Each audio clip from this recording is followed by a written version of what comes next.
All right. Test. Test. Test.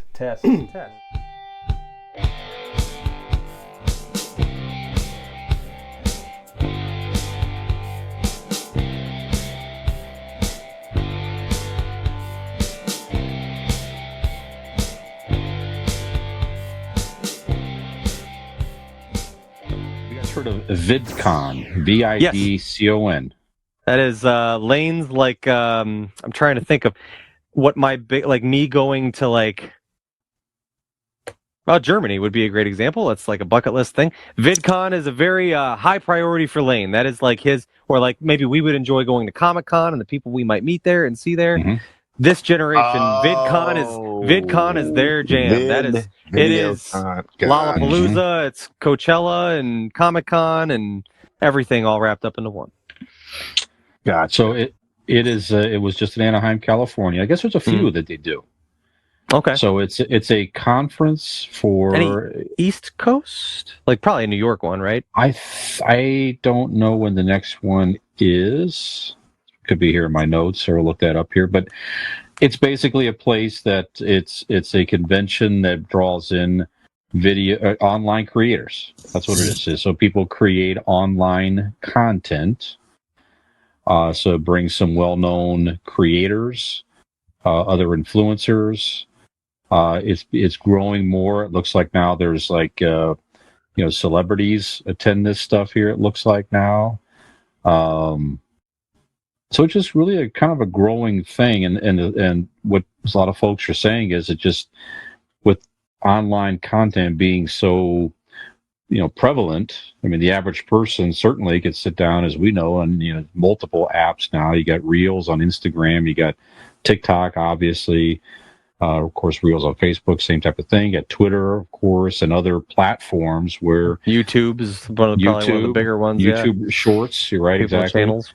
We use all that stuff in our own promotions and put clips out there ourselves, and we do. Be sure to stop by our booth at VidCon this year in San Diego. Yeah, say hello and buy a shirt or something. Go ahead, Dean. What are you gonna say?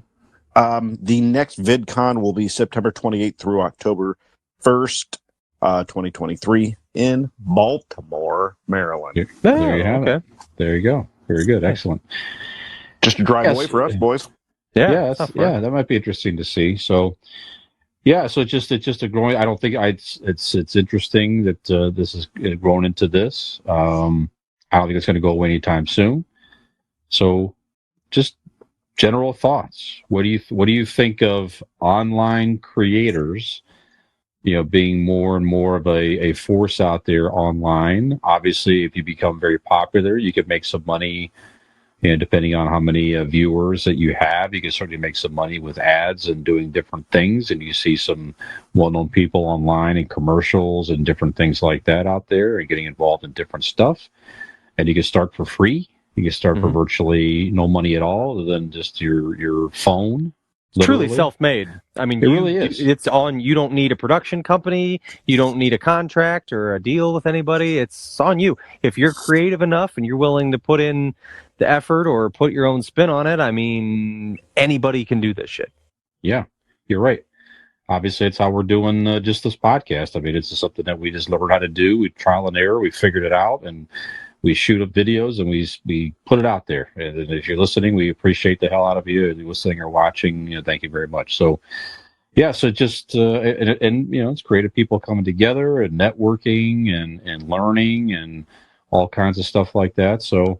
I think it's very interesting and fascinating, and I think personally, especially just us doing it, I think it is a form of art, whether you agree with that or not. So, yeah. So, well, Nicholas, continue. We already shared some of your thoughts here. So, what do you think of just the VidCon itself, the changing, and then do you consider online content art? Maybe not all of it, but what are your thoughts in general? Go ahead.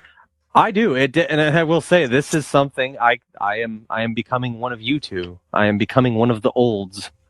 This makes me feel old. As a father of an 11-year-old and a 7-year-old, I can tell you, as one of the olds, my kids would prefer to watch videos on YouTube that are not like than they would an official TV show. That's not saying they don't watch TV or they don't watch movies, but I would say, if you were to create a chart other than whatever movie or TV show directly that's new that they're interested in at that given moment, on average, a good 85% of the content they are consuming is that of original content creators that are not backed by a studio, that are not an official thing. Now, some of these creators have actually, there's one of their favorites, James Rawlison. He does little animated shorts and talks about things in his life. His channel is called The Odd Ones Out. He now has a Netflix show. They've actually given him his own TV show called Oddballs, and but that's what it's done. So he's just that just started with him. Netflix. That's just him. Get a hold of us. That's right. Yeah, but I could see. I would not be shocked to see a future where this kind of replaces the way we're used to consuming media. I'm talking about your typical TV shows and things like that, because people are making webisodes, they're making their own content and pushing it out on their schedule, and with no boundaries. You know what I mean? They're doing it how in their own.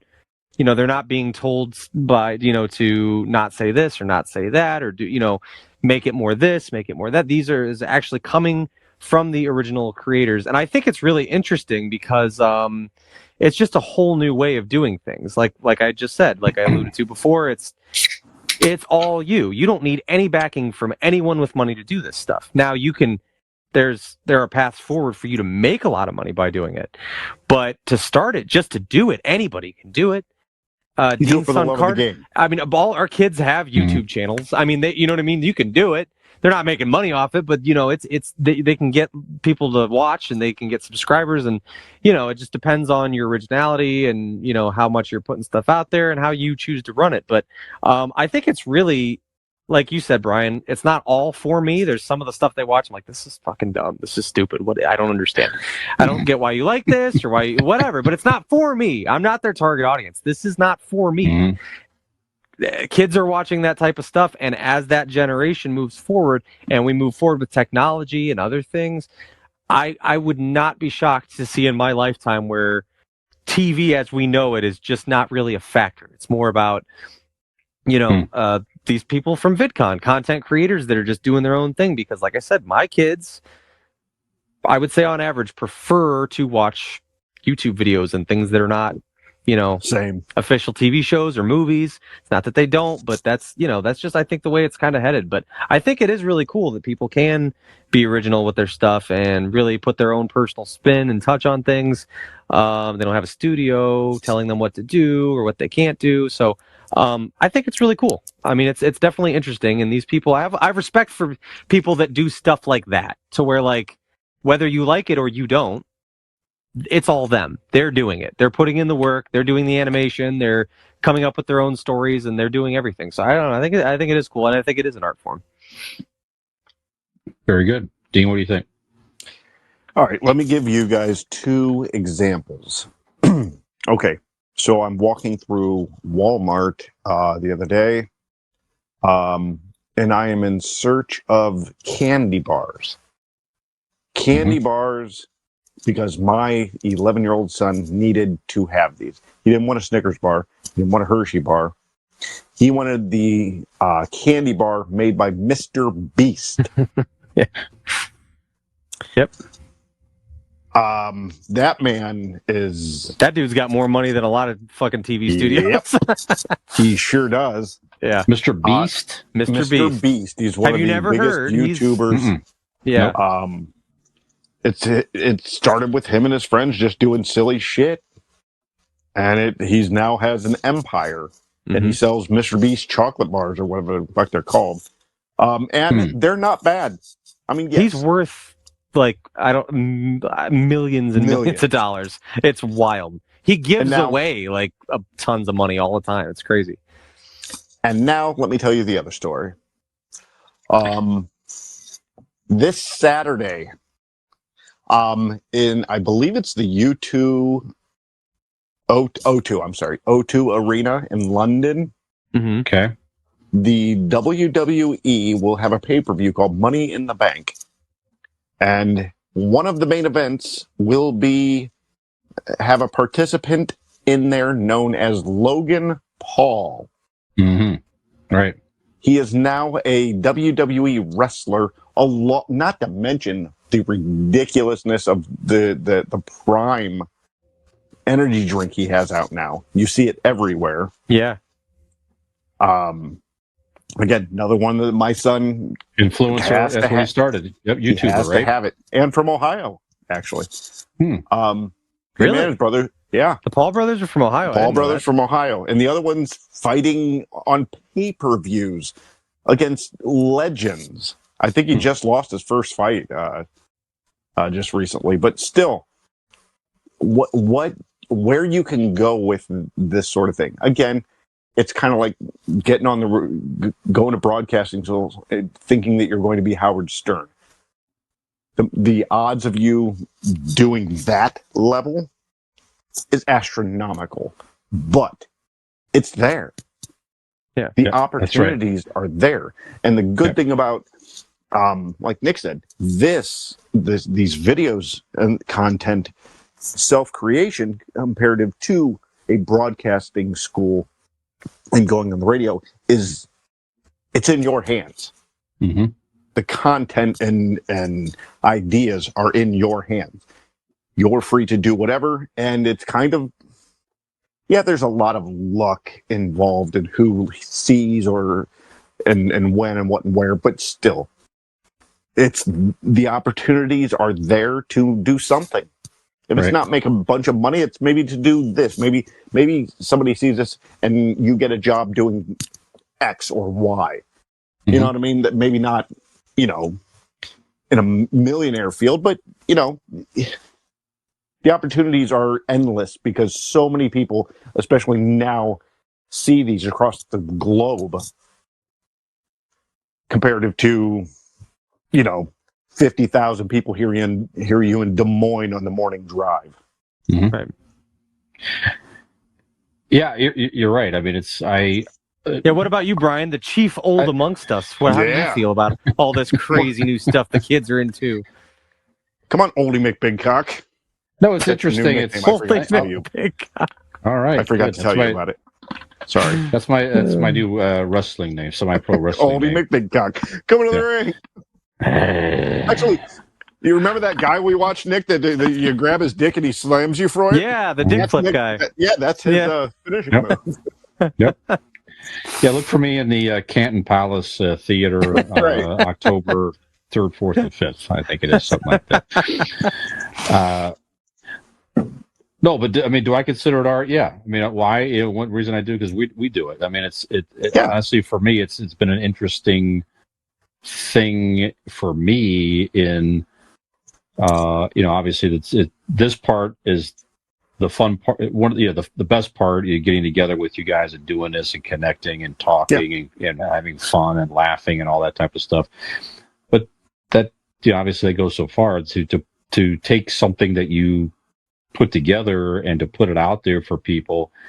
That's the creation part of it.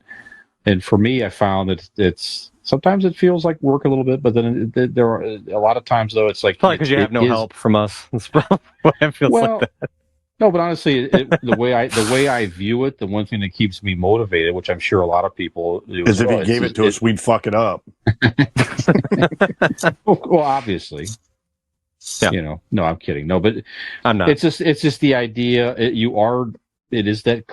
is what it is. You are creating something to put out there that people can take a look at. You're going to have people that's going to like it. Hopefully, people that's not going to like it. Just like any art form you put out there, you're going to have people creative itch.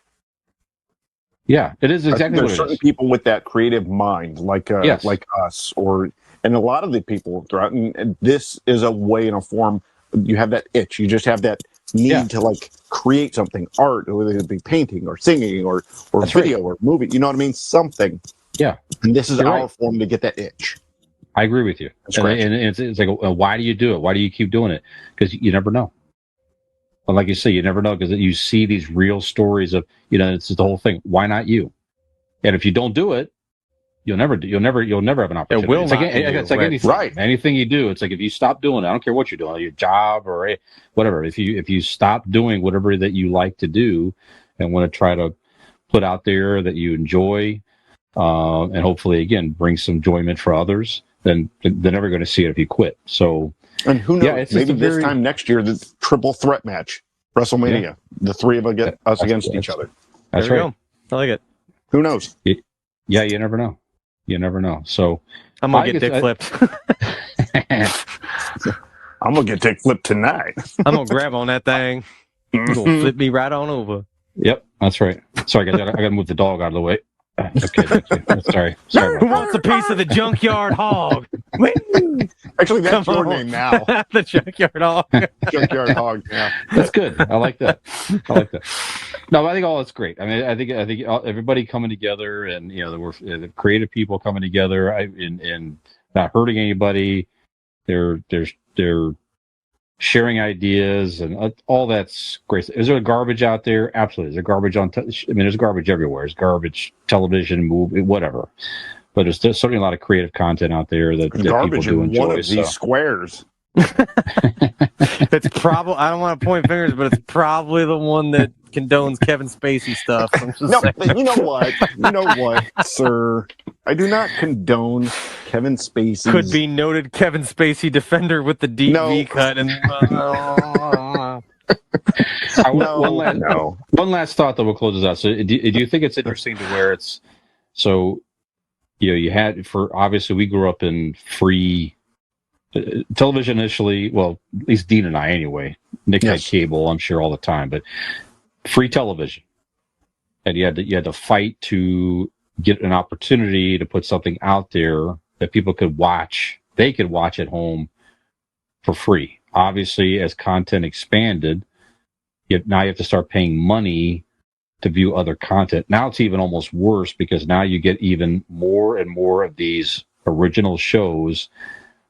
All these streaming services looking for opportunities to make you pay to watch this original content. Meanwhile, coming up behind all those guys, all these creative people creating stuff for free and putting out there for free, obviously trying to make some money at it, or not. Or again, right. You just actually answered your own question by that. The reason they are bending over backwards looking for every way to make us pay is because of this free content that we're all able to give out, because now the competition is free. So now you're like, shit, these people leaving in droves and they don't have to pay for anything. Now let's figure out a way to cut this and that and the other, or turn this around to get the money that we should be getting, for content. Are these creators going to knock out some of these streaming services to where more people? Yeah. Yeah. I mean, maybe not knock them out as in like close them down, but they're the reason, because you now have so many options and free options, that they need to find that money somewhere. It's in their budget for next year, so shit, it's going to come from somewhere, whether it be cuts or raising the height, the rates, or putting more ads, charging more for ads. Who knows? But they're going to get that money that they projected for next year's fucking quarterly projections or whatever. But yeah, it's like business jargon, whatever. It's like, business jargon. Insert business jargon term here. I'm wearing a flowery, really V-neck shirt here. You think I go to quarterly meetings? Right. Do I look like I come from a board meeting? It's interesting. And washboard abs. That's right. I'm not standing up. There you go. Let's see him. No. Anyways, last thought is it's just interesting to where it's like creators are almost in an interesting way recreating the original television model with just a lot more choices, in the sense of, I don't want to pay to watch something entertaining. It's not what so I can sit down on YouTube or otherwise and watch some free. And do I have to watch an ad every so often? Sure. I could pay Sure. for premium YouTube and not have ads. Okay, I can do that too. But if I elect to watch this content for free, I may have to watch a couple of ads. That's fine. And it seems like it's interesting to maybe going all the way back around to the television model of it's free entertainment that people can tune into. You got to watch some ads. The company putting it out there makes some money off the ads. And meanwhile, all the content is But as for the there for free. creators, Brian, back when the original 3 stations started, Mhm. You had essentially 3 people that told us all what we were going to watch. You're right. You're right. You had 3 executives in an office somewhere in New York or L.A. telling us what we were going to consume, and that's why granted, a lot of the stuff that you like, Lucille Ball and the Honeymooners, they did give us gold, Sure. but it's because they told us to. Right, and they told the creators, they held them under to a certain extent of what to put on and what to produce. So, and now it's fucking Thunderdome. It's the Wild West. Yep. We all now have free reign. I can say titty meat if I want to. Nuh-uh. Oh, not that. Damn it. No, you can't. Okay. Brian, But get him. I can say other words. He's the man holding. It's his thumb. It's his thumb holding me down. Didn't you realize Brian runs like half of the podcasts on the fucking internet? I mean, that's true. He's the one. He is the one executive sitting in his tall tower deciding what does and does not get on podcasts. That's right. Yeah, that's right. Yep. Don't you forget it. I'm getting canceled. Fuck. Interesting dialogue, guys. Yeah, good discussion. Very good. So it sounds like we all support. He meant that so sarcastically when he looked at you and said that. You are so done. You are so boned. I thought it was good. It's going to be a chimp in a V-neck when we come back from the break. That's right. Hey there. If you like that video, or if you just like to watch us make fools of ourselves, please like and subscribe to this channel. We really appreciate it. We hope to see you back here.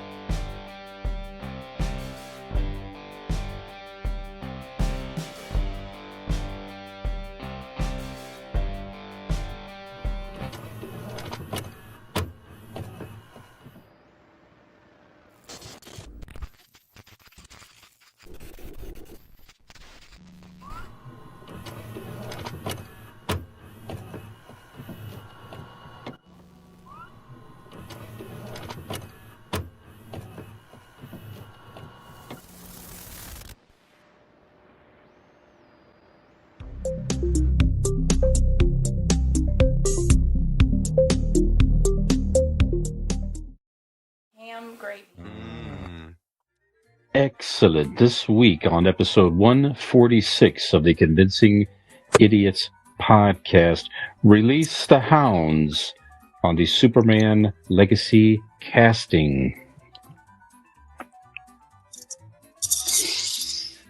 Then we're going to talk about VidCon. You want to go? You want to come with us? I'm sorry.